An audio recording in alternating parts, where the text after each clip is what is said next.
divine birth and childhood of an infant, Haru. Now here we see the rites which related to Horus, Osiris, Horus, the father, and his death. This is where we get the Father, the Son, and the Holy Ghost from. And this early trihood of Asar, Aset, and Haru, brothers and sisters.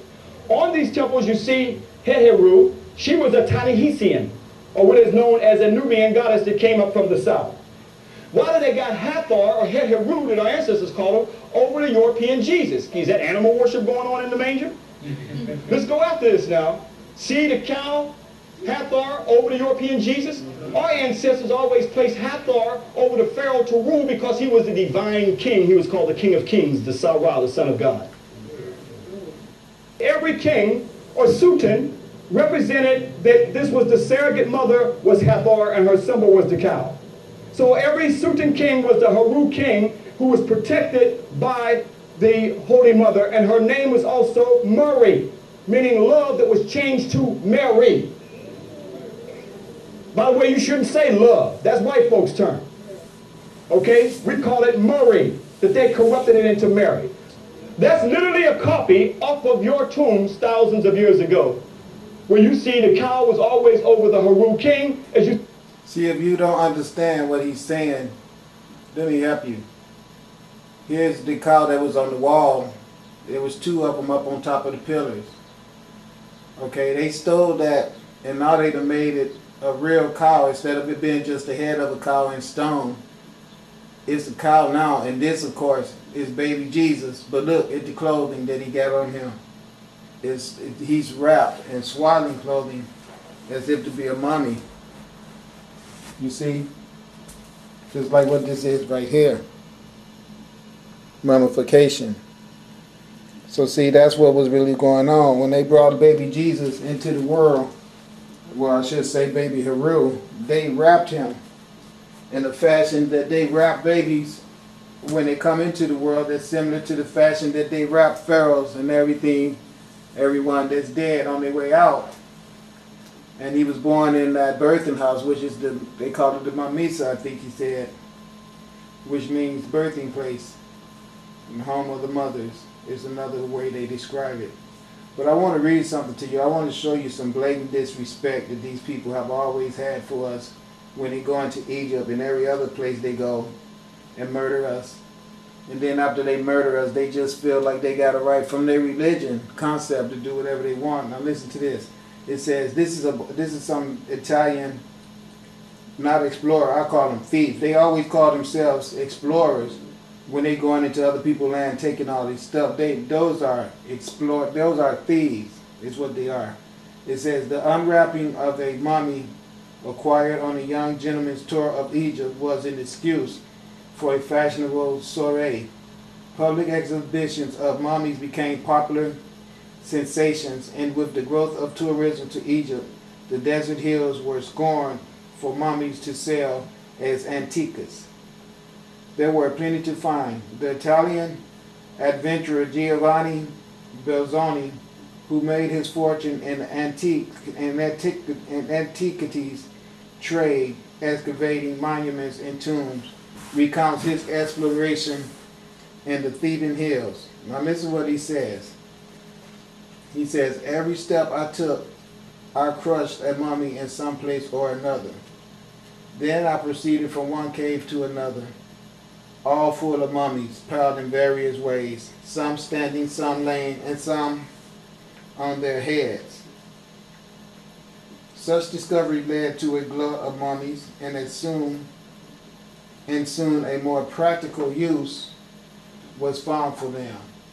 When faced with a severe shortage of rags for paper making due to the American Civil War, an enterprising property manufacturer in Maine named Isaac Augustus Stanwood had the idea of importing mummies from Egypt for their linen wrappings, arriving by the boatload.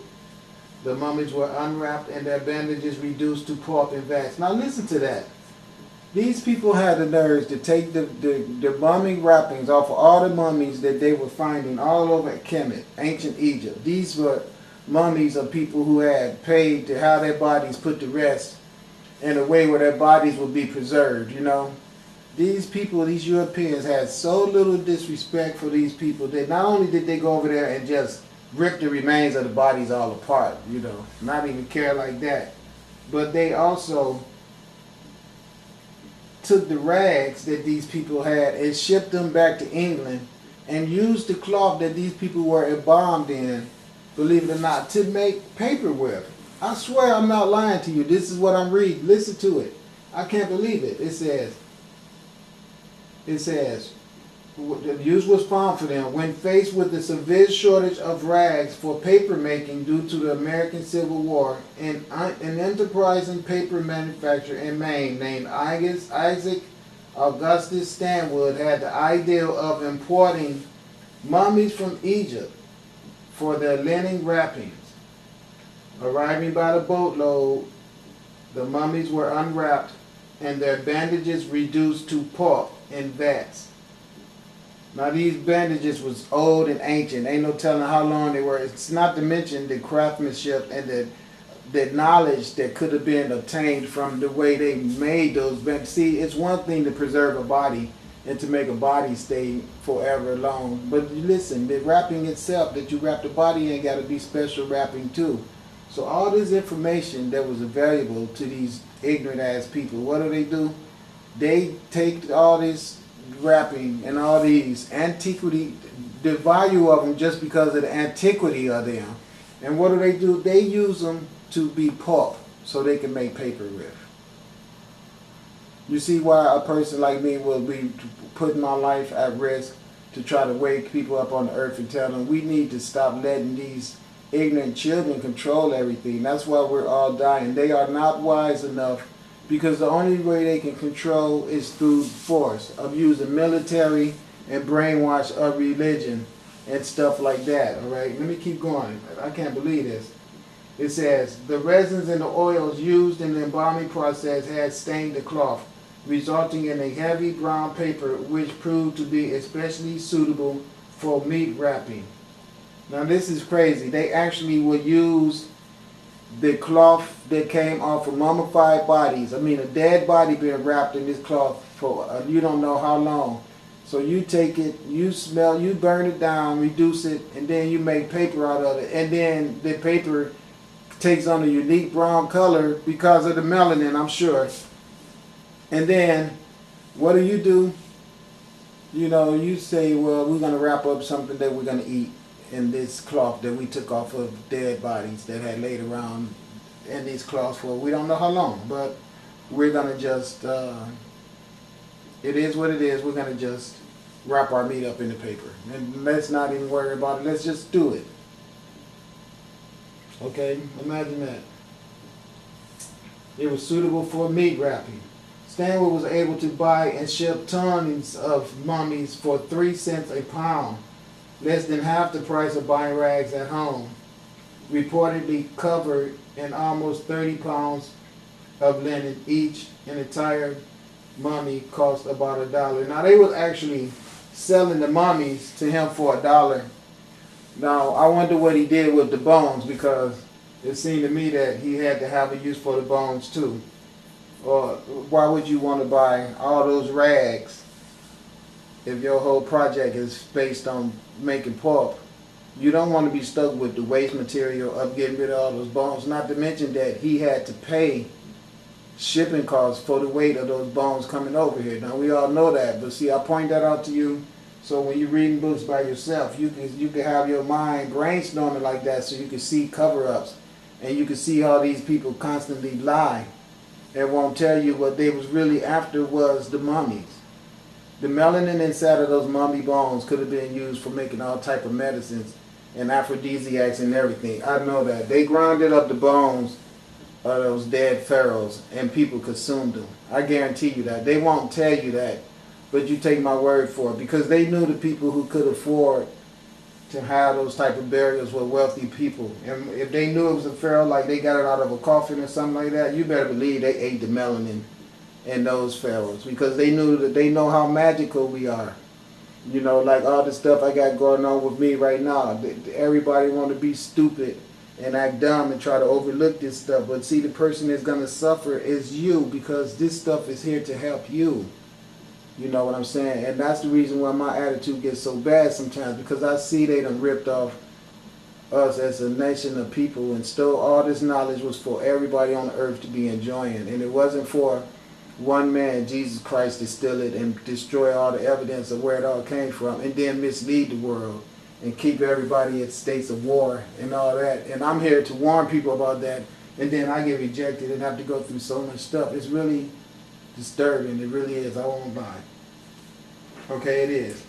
But I'm just starting to get back to my normal feeling of calmness and control, because it's been a whole lot of mixing with a whole lot of shit that I would never get involved with had I been able to keep my perimeters naked of outside vibrations that I totally didn't want to have nothing to do with. But I had to go through all that stuff, and it threw my equilibrium off. It just made me become as aggressive as the world is. But I'm starting to balance out now and get back to self, which I'm sure is going to be more pleasurable for everyone, especially me. But anyway, it says that he was able to buy and ship tons of these mummy rags at half the price of buying rags at home, and reportedly covered in about 30 pounds of linen each. An entire mummy cost about $1. 30 pounds of linen for $1.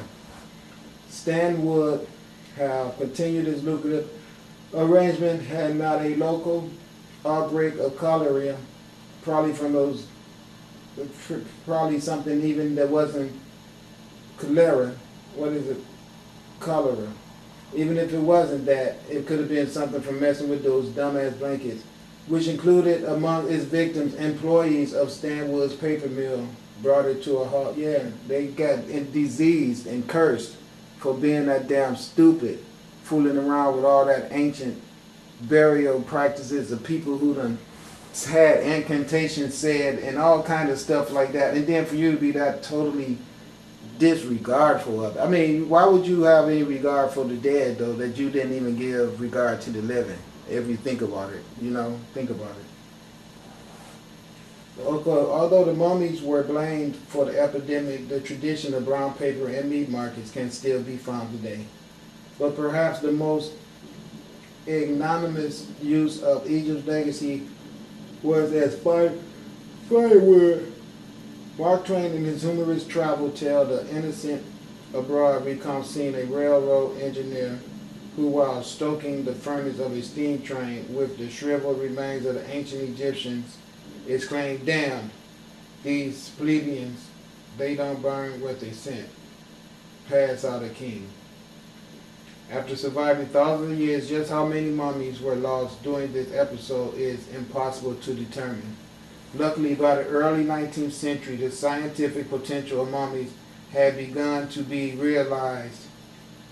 Okay, listen, I want to tell you guys something, all right?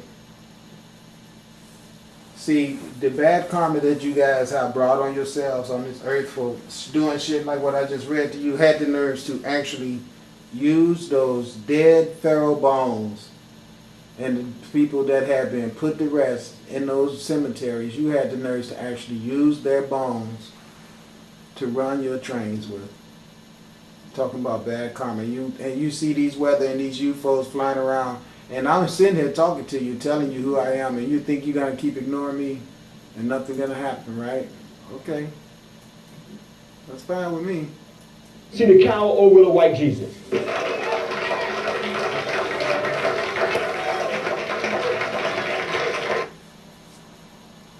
Marriott Hotel. All right, what I want you to understand is that this right here, what you're looking at, is nature displaying herself as the overall spiritual essence of our existence, being the same encompassing energy that is in everything, permeates in everything from the sun. All these manifestations come that you're looking at, and they are all manifestations of sunlight.